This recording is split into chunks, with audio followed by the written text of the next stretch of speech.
કેટલીકવાર જ્યારે સમય લંબાય છે અને હવા ઠંડી પડે છે ત્યારે નાનકડા દૃશ્યો પણ મનને ઠંડક આપે છે. કપૂર એક એવી જ આંખોવાળી છોકરી હતી જેના હોઠ પર હસવું અને આંખોમાં એક અનોખી તેજસ્વીતા હતી. તે નમ્ર અને પરિપૂર્ણ છોકરી હતી જે દરેકને પોતાને નજીક લાવવા માટે અહેસાસ કરાવતી હતી. કપૂર અમદાવાદના એક શહેરી વિસ્તારમાં એક સારા મકાનમાં રહેતી હતી. તેણે નવી રીતે જીવી આપેલા જીવનમાં ખુશી અને સંકલ્પના આપેલા દરેક ક્ષણને આનંદિત રીતે જીવી હતી. પરંતુ એક દિવસ તેણે એક અજાણ્યા છોકરાની નજરમાં જોઈને વિશ્વની કંઈક નવી મહત્વની વસ્તુઓ શોધી હતી. આ છે રાજ, એક શરમાળ અને ચૂપકારો છોકરો. તે વારંવાર કપૂરના રસ્તામાં આઈસ્ક્રીમ માટે જતો હતો અને તે પણ કપૂર સાથે હસતા વાતચીત કરતા. શરૂઆતમાં તે ફક્ત સંજોગો હતા, પરંતુ તે દિવસો સાથે સાથે એમના મિત્રો બની ગયા.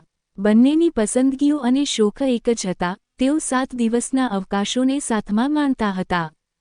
તેમણે એકબીજાને સમજાવવાનું શીખ્યું અને તેમના સંકેતોમાંથી એકબીજાની અંદર છુપાવેલી લાગણીઓ જોઈ હતી. એક સાંજ જ્યારે બંને ઝૂલાની વાછીની છાવણમાં એ વાત કરી રહ્યા હતા, રાજને ચૂપચાપ કપૂરના હાથ પકડ્યા અને કહ્યા, તમે જો મારે માટે આ દુનિયાને સાથ આપો તો હું પણ તમારી આસપાસ સહારો બની રહીશ. કપૂર થોડી ઠંડી અને લજ્જાવાળી થઈ, પરંતુ તે જાણતી હતી કે આ એક સાદી એવી લાગણી હતી જે પ્રગટ અને સત્ય રહી હતી. હું પણ એ જ ઈચ્છું છું, રાજ. એ રીતે હું પણ એક મજબૂત સાથે જઈશ.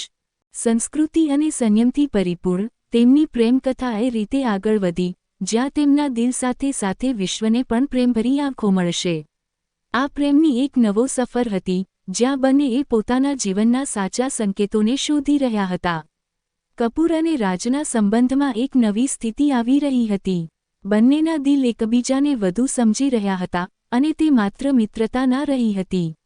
આ બંનેના મનમાં નવા અનુભવ, નવી લાગણીઓ અને અનોખી શોધ આવી રહી હતી. કપૂર, જેનામાં ક્યારેય પ્રેમનો અનુભવ નહોતો થયો, હવે રાજને લઈને પોતાને અજીબ રીતે અનુભવતી હતી. રાજ, જે સામાન્ય રીતે આલેખતા હતો અને પોતાની લાગણીઓ વ્યક્ત કરવાનું ગભરાતો હતો, તે પણ હવે કપૂરો માટે પોતાનો દિલ ખોલી રહ્યો હતો. એક શાંતિભર્યા સાંજના સમયે, જ્યારે શહેરના અવાજો ધીમે પડી રહ્યા હતા અને હવામાન સુમેળ ધરાવતો હતો, રાજ અને કપૂર એક સોફાના પર બેસી હતા, ઘરની બાલ્કનીમાંથી શહેરનું દૃશ્ય જોઈ રહ્યા હતા.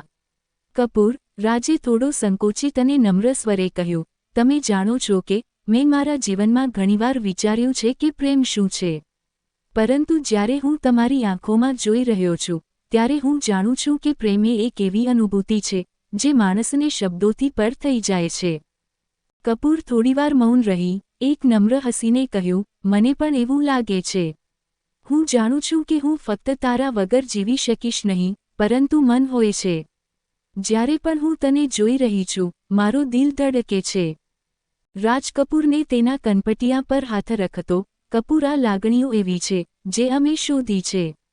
હું તને ક્યારેય દુઃખી થવા નથી દેતો. કપૂર રાજના ચહેરા પર નજર કરી અને તેની આંખોમાં પ્રેમાની ચમક જોઈ. આપણે એકબીજાને ઓળખી રહ્યા છીએ, રાજ. આ એ પ્રકારનો પ્રેમ છે જે સાથી બનીને જીવવા માટે જરૂર છે. એ સાંજથી તેમનો સંબંધ વધુ મજબૂત થવા લાગ્યો. બંને એકબીજાને સમજતા ગયા અને તેમના દરેક દિવસની શરૂઆત અને અંત એકબીજાની સાથે હતી. એના લગ્નની વાતો પણ વહેલી રીતે થઈ રહી હતી.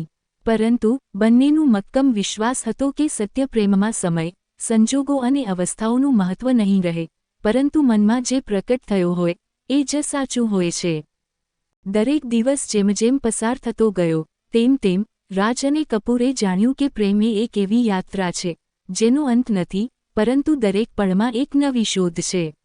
આજના વિશ્વમાં, જ્યાં સંબંધો ઘણીવાર અંત પામે છે, તે પ્રેમની આ કથાએ જણાવ્યું હતું કે સત્ય પ્રેમ એ કંઈક પવિત્ર અને અલ્ટમતે છે, જે અંતે દરેક અજાણ્યા રસ્તાને પણ સાફ કરી નાખે છે.